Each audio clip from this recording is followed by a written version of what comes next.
ओम नमो भगवते वासुदेवाय नमः। भक्तों, आज मैं आपको आंवले के वृक्ष की उत्पत्ति और उसका महात्म्य बताने जा रही हूँ।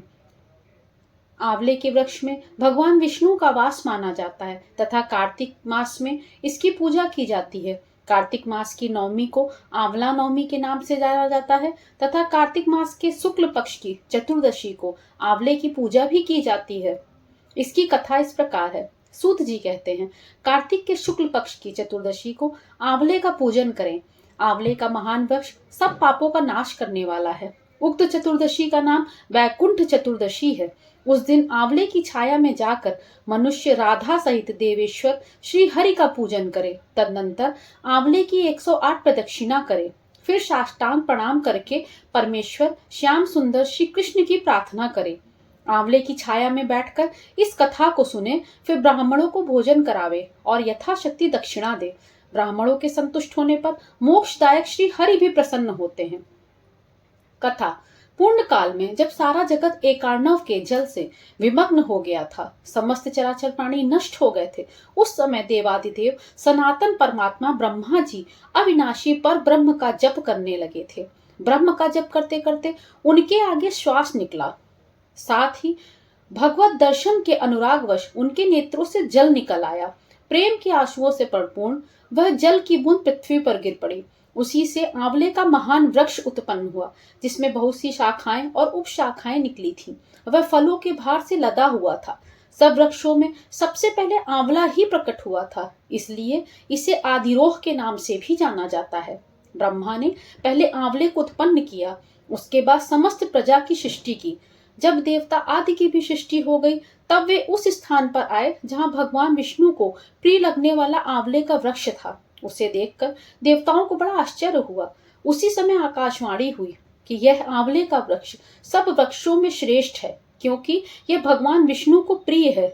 इसके स्मरण मात्र से मनुष्य गोदान का फल प्राप्त करता है। इसके दर्शन से दुगुना और फल खाने से तिगुना पुण्य प्राप्त होता है। इसलिए सर्वथा प्रयत्न करके आंवले के वृक्ष का सेवन करना चाहिए, क्योंकि वह भगवान विष्णु का परम प्रिय एवं सब पापों का नाश करने वाला है। अतः समस्त कामनाओं की सिद्धि के लिए आंवले के वृक्ष का पूजन करना उचित है।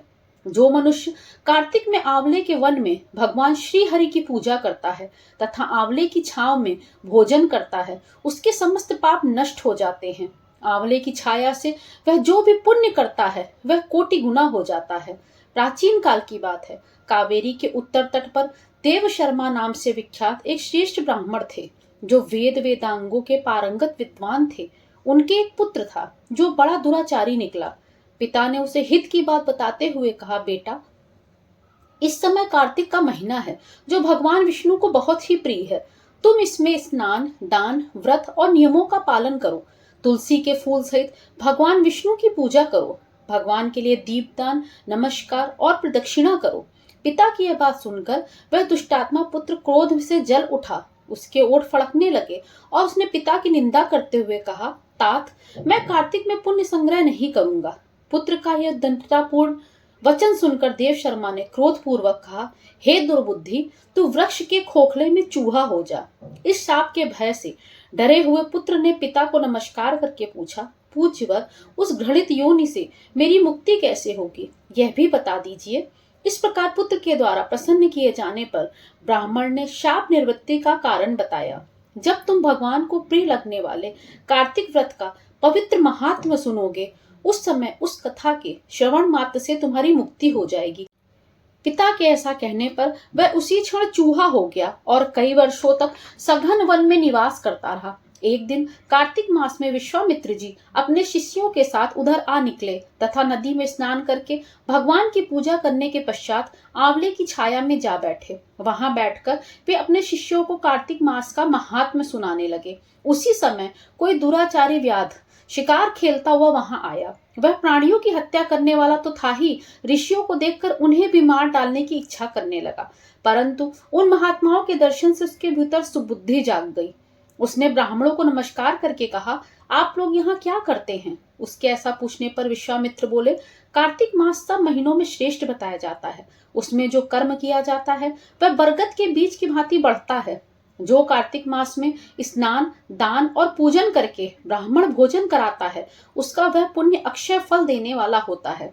व्याध की प्रेरणा से विश्वामित्र जी के कहे हुए इस धर्म को सुनकर वह शाप भ्रष्ट ब्राह्मण कुमार चूहे का शरीर छोड़कर तत्काल दिव्य देह से युक्त हो गया और विश्वामित्र को प्रणाम करके अपना वृत्तांत निवेदन कर ऋषि की आज्ञा ले विमान पर बैठकर स्वर्ग को चला गया। इससे विश्वामित्र और व्याध दोनों को बड़ा विस्मय हुआ। व्याध भी कार्तिक व्रत का पालन करके भगवान विष्णु के धाम में गया। इसलिए कार्तिक में सब प्रकार से प्रयत्न करके आंवले की छाया में बैठकर भगवान श्री कृष्ण के सम्मुख कथा श्रवण करें। जो ब्राह्मण कार्तिक मास में आंवले और तुलसी की माला धारण करता है, उसे अनंत पुण्य की प्राप्ति होती है। जो मनुष्य आंवले की छाया में बैठकर दीप माला समर्पित करता है, उसको अनंत पुण्य प्राप्त होता है। विशेषतः तुलसी वृक्ष के नीचे श्री राधा और श्याम सुंदर भगवान श्री कृष्ण की पूजा करनी चाहिए। तुलसी के भाव में यह शुभ पूजा आंवले के नीचे करनी चाहिए। जो आंवले की छाया के नीचे कार्तिक में ब्राह्मण दंपत्ति को एक बार भी भोजन देकर स्वयं भी भोजन करता है, वह अन्न दोष से मुक्त हो जाता है। लक्ष्मी प्राप्ति की इच्छा रखने वाला मनुष्य सदा आंवलों से स्नान करे। विशेषतः एकादशी तिथि को आंवले से स्नान करने पर भगवान विष्णु संतुष्ट होते हैं। नवमी, अमावस्या, सप्तमी, संक्रांति दिन, रविवार, चंद्र ग्रहण तथा सूर्य ग्रहण के दिन आंवले से स्नान नहीं करना चाहिए। जो मनुष्य आंवले की छाया में बैठकर पिंड दान करता है, उसके पितर भगवान विष्णु के प्रसाद से मोक्ष को प्राप्त होते हैं। तीर्थ या घर में जहां जहां मनुष्य आंवले से स्नान करता है, वहां वहां भगवान विष्णु स्थित होते हैं। जिसके शरीर की हड्डियां आंवले के स्नान से धोई जाती हैं, वह फिर गर्भ में वास नहीं करता है। जिनके सिर के बाल आंवला मिश्रित जल से रंगे जाते हैं, वे मनुष्य कलयुग के दोषों का नाश करके भगवान विष्णु को प्राप्त होते हैं। जिस घर में सदा आंवला रखा जाता है, वहां भूत, प्रेत, कुष्मांड और राक्षस नहीं आते हैं। जो कार्तिक में आंवले की छाया में बैठकर भोजन करता है, उसके 1 वर्ष तक अन्न संसर्ग से उत्पन्न हुए पाप का नाश हो जाता है। इस प्रकार आंवले के वृक्ष की उत्पत्ति तथा उसके महात्म्य की कथा पूर्ण हुई। बोलो भक्त वत्सल भगवान विष्णु भगवान की जय।